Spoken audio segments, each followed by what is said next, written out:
자, 반갑습니다. 우리가 이제 이번 시간 영상은요, 사실은 새로운 건 아니고요. 이제 최근에 1차 세계대전 영상을 만들어서 올렸잖아요. 근데 이게 보니까 영상이 너무 길더라고요. 46분이 넘더라고. 우리가 정규 수업 시간이 45분인데, 그죠?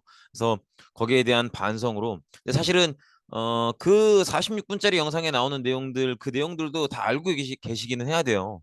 근데 그래도 이제 그 영상이 너무 기니까 조금 더 핵심만 뽑아서 조금 더 컴팩트하게 짧게 한번 정리를 해보려고 합니다. 그래서 기본적으로 1차 대전의 배경은 크게 두 가지였었죠. 이제 첫 번째로는 유럽 국가들 간의 식민지 경제, 두 번째로는 어, 유럽 내부의 민족 갈등. 그래서 식민지 경쟁, 민족 갈등 이 두 가지가 1차 세계 대전의 기본적인 배경이자 원인이었다. 그렇게 일단은 생각을 해두시는데 조금만 정리를 해보면 일단 이 식민지 경쟁에 독일이 조금 뒤늦게 과몰입을 한 거죠. 왜냐하면 우리가 알고 있는 것처럼 독일은 그 전에는 통일에 몰두하느라 기억나시죠?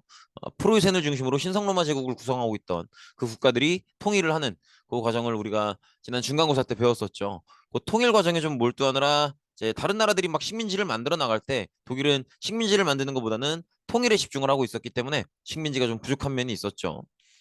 근데 이제 이미 웬만한 식민지들이 다 이제 웬만한 나라들이 다 식민지가 된 상태이기 때문에 이 상태에서 식민지를 더 만들려면 다른 나라와 전쟁이 필요한 거죠. 그래서 이걸 가지고 의견이 나뉘기 시작하는 건데 그동안 독일 통일 과정에서 되게 많은 공을 세웠었던 총리 비스마르크는 이제 사실은 통일 과정에서 이미 전쟁을 두 번이나 독일은 했었죠. 프랑스 그다음에 오스트리아를 상대로 전쟁을 했었는데 이미 전쟁은 충분하고 비스마르크 입장은 더 이상의 전쟁은 안 된다라는 입장이죠. 근데 이제 어 새롭게 즉위한 황제 비렐름 2세. 이 비렐름 2세는 아버지가 통일이라는 업적을 해냈기 때문에 거기에 뭔가 견줄 만한 자기 업적이 필요했죠. 그래서 비렐름 2세는 자기가 생각하는 지금 필요한 업적은 식민지를 늘리는 거라고 봤죠. 왜냐하면 독일은 식민지가 부족하니까. 그래서 식민지를 늘려야 된다는 입장이었고, 그래서 여기서 이제 좀 입장이 갈라지는 거죠. 기존에 총리로 있었던 비스마르크는 식민지가 조금 부족하더라도 괜찮으니까 더 이상의 전쟁은 안 된다. 이런 입장이었고, 새롭게 올라온 황제 비렐름 2세는 자기 업적이 있어야겠으니까 전쟁을 해서라도 식민지를 늘려야 된다. 이렇게 입장이 달라지는 모습이었죠. 그렇다 보니까 결국 황제 비렐름 2세는 그동안 오랫동안 일을 해왔던 비스마르크를 해고하게 되고요. 그다음에 본인의 생각대로 식민지를 늘려가기 위해서 다른 열강들과 조금씩 갈등을 보이게 되죠. 그래서 영국의 삼시 정책을 삼비 정책으로 방해를 하게 되고요. 그다음에 모로코를 식민지로 만들려고 했었던 프랑스를 또 방해하게 되고요. 또 사실은 이게 제일 결정적이지 않나 싶어요. 러시아와의 평화 조약도 중단을 하게 되죠. 사실은 수업 시간에도 말씀을 드렸지만 기존의 비스마르크는 러시아와의 관계를 신경을 많이 써왔죠. 근데 이제 비스마르크가 해고된 상황이기 때문에 더 이상 어떤 이런 비렐름 미세에 여기저기 사고치고 다니는 여기저기 다른 나라들과 관계를 망치는 이런 모습들을 막을 사람이 없었고 그래서 러시아와의 평화 조약도 중단되는 모습을 볼 수 있었죠. 그래서 독일이 이제 영국, 프랑스, 러시아와 관계가 굉장히 불편해지는 분위기가 안 좋아지는 그런 모습을 볼 수 있었고요. 두 번째 배경은 이제 유럽 내 민족 간의 갈등인데 뭐 많은 민족들이 있지만 그중에 가장 뜨겁게 갈등하는 건 게르만족과 슬라브족이었죠. 그리고 결국 이 사건이 발생하는 거죠. 세르비아는 바다가 없었기 때문에 보시는 것처럼 여기 잠시만요. 여기 세르비아는 이렇게 자기네 영토에 바다가 없었기 때문에 보스니아 쪽에 바다 진출을 원했고 보스니아도 여기에 별 불만은 없었죠. 왜냐면 같은 민족이니까 슬라브인 같은 민족이니까. 근데 오히려 합병이 된 건 오스트리아 쪽으로 합병이 되죠. 요거 봤던 거 기억나실 거예요. 그래서 결국 여기에 이제 분노에 못 이겨서 사라예보 사건이 발생한 거죠. 그래서 세르비아계 청년이 보스니아 수도 사라예보를 방문했었던 오스트리아 황태자 부부를 암살하게 되죠. 그래서 요 여기서 말하는 세르비아 청년 이 사람이 이제 가브릴로 프린치프죠. 그래서 요 사람은 슬라브족 계열이고 그다음에 요 사람은 오스트리아 황태자니까 게르만 계열인 거죠. 그래서 아니나 다를까 걱정했던 대로 게르만 대 슬라브의 갈등이 본격화되기 시작하는 모습을 보이는 거죠. 결국 이제 게르만 계열의 오스트리아와 슬라브 계열의 세르비아가 전쟁에 들어가게 되고요. 이 전쟁에 이제 게르만족의 큰형님 독일과 또 슬라브의 큰형님인 러시아가 개입을 하게 되면서 전쟁은 더욱더 커지게 되죠. 더구나 이 전쟁에서 이제 그동안 독일과 관계가 불편했었던 영국, 러시아, 러시아가 아니죠. 잠시만요. 기존에 이제 독일 그 금쪽이의 정책으로 관계가 불편해졌었던 영국과 프랑스도 합세하게 되는 거죠. 그래서 더구나 여기다 이제 영국이나 프랑스, 뭐 독일 이런 나라들이 가지고 있었던 식민지의 백성들도 합세하게 되면서 이제 세계 대전으로 벌어지게 되는 거죠. 그래서 동맹국 독일, 오스트리아, 그다음에 협상국 러시아, 영국, 프랑스 이들 간의 이제 세계 대전, 1차 세계 대전이 벌어지게 되는 건데 사실은 지금 보시는 나라들이 전부는 아니에요. 동맹국도 독일, 오스트리아 말고도 또 불가리아도 있고 되게 많은 나라들이 있었고 협상국도 러시아, 영국, 프랑스가 다가 아니고 그 이상으로도 또 뭐 일본, 중국, 이탈리아 이런 많은 나라들이 있었는데 가장 핵심이 되는 나라들이 저 나라들이라는 거예요. 그렇게 봐주시면 되겠고. 그래서 사실은 1차 대전에 핵심적으로 어떤 국가들이 들어왔는지는 사실은 지금 보고 계시는 이 화면에서 시작하는 게 맞아요.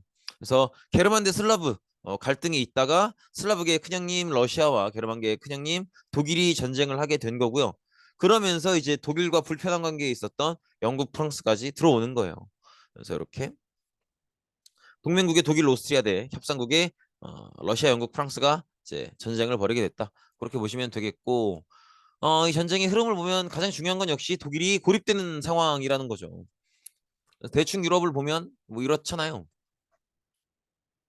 여기 이제 영국 있고. 그러면 여기 이만큼이 러시아라고. 그죠? 그다음 독일 있고 프랑스 있고 영국 있는 거예요, 여기. 그럼 이제 프랑스도 적이고 러시아도 적이고 영국도 적이니까 독일 입장에선 이런 식으로 고립이 될 수밖에 없다는 거죠. 그래서 이 색깔을 혹시 바꿀 수 있나? 어, 잉크색을 바꿀 수 있네. 우와. 그래서 여기 색깔이 핑크색을 뭘로 바꾸지? 요 색이 낫겠다. 어, 독일이 요런 식으로 이제 이거 잘 안 보이네. 다른 거.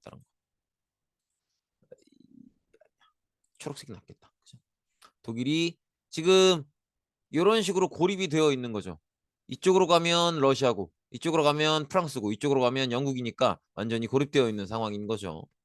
그래서 러시아가 너무 춥고 넓으니까 그나마 그래도 좁은 러시아보다는 좁은 프랑스를 먼저 공격하는 걸 선택을 했고 이제 러시아 병력이 도착하기 전에 빨리빨리 공격을 해야죠. 그래서 이 작전의 핵심은 프랑스보다 먼저 빠르게 공격을 해야 된다는 게 이제 독일 작전의 핵심이고요.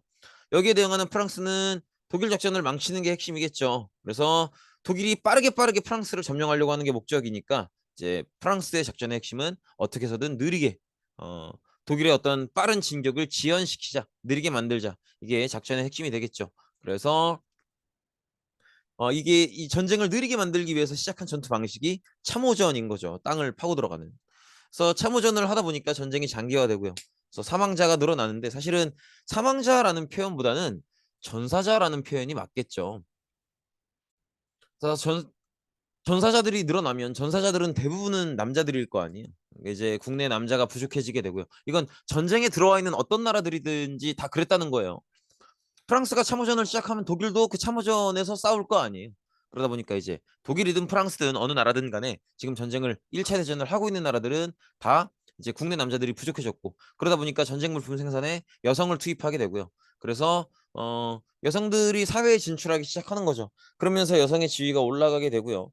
그래서 남자는 전쟁터에, 여자는 공장으로 가는. 그래서 남자 여자 할 거 없이 전 국민이 전쟁에 뭔가를 노력하고 있는 그런 총력전이 전개가 되죠. 그리고 또 특히나 영국, 프랑스 이런 나라들은 이미 시민혁명을 거친 나라의 주인이 국민인 그런 나라들이기 때문에 이 나라의 국민들이 전쟁에 뭔가 기여를 할 수 있도록 뭔가 노력을 할 수 있도록 남자들은 전쟁터에 보내고 여자들은 공장에 보낼 수 있도록 그렇게 하려면 동의를 끌어내야 된단 말이에요. 그래서 선전전 이제 이 전쟁은 피할 수가 없는 전쟁이고 여러분들이 반드시 도와주셔야 우리나라가 이길 수 있다. 이런 식으로 전쟁을 선전하는 그런 전쟁 형태를 보이기도 했었다라는 거 기억해 주시면 되겠고 또 이 참호전을 극복하기 위해서 전투기, 독가스 또 독가스를 막을 수 있는 방독면, 탱크, 잠수함 이런 새로운 무기들이 등장했다는 거 같이 기억해 주시면 되겠죠.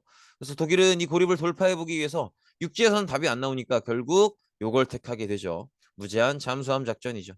어, 근데 이제 이 와중에 사실 무제한 잠수함 작전은 이제 상대가 누구든 신경 쓰지 않고 쏘겠다 이거기 때문에 이 전쟁에 상관없는 나라의 민간인이 죽는 게 가장 큰 문제겠죠. 그리고 그 문제가 발생한 거죠.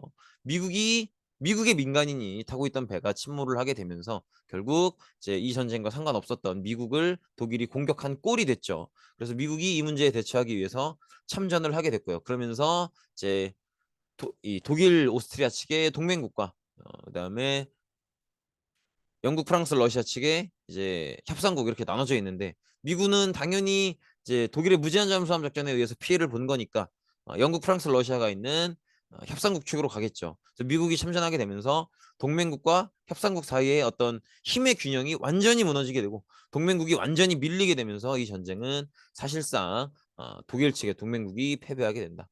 그래서 이 와중에 뭐 오스트리아나 불가리아 이런 나라들은 차례로 항복을 하는데 독일은 이제 이 전쟁을 거의 사실 80% 이상, 80% 이상 일으킨 거라고 봐야 되는 독일 황제 비렐름 2세가 도망을 가게 되고요. 이 독일 황제 비렐름 2세가 도망을 가면서 독일의 재정, 황제가 다스리는 정부 형태죠. 이 재정은 무너지게 되고요. 독일의 혁명이 발생하게 되면서 독일 이미시 정부가 들어서서 협상국 측과 강화 조약을 맺게 되죠. 여기까지입니다. 고생 많으셨습니다.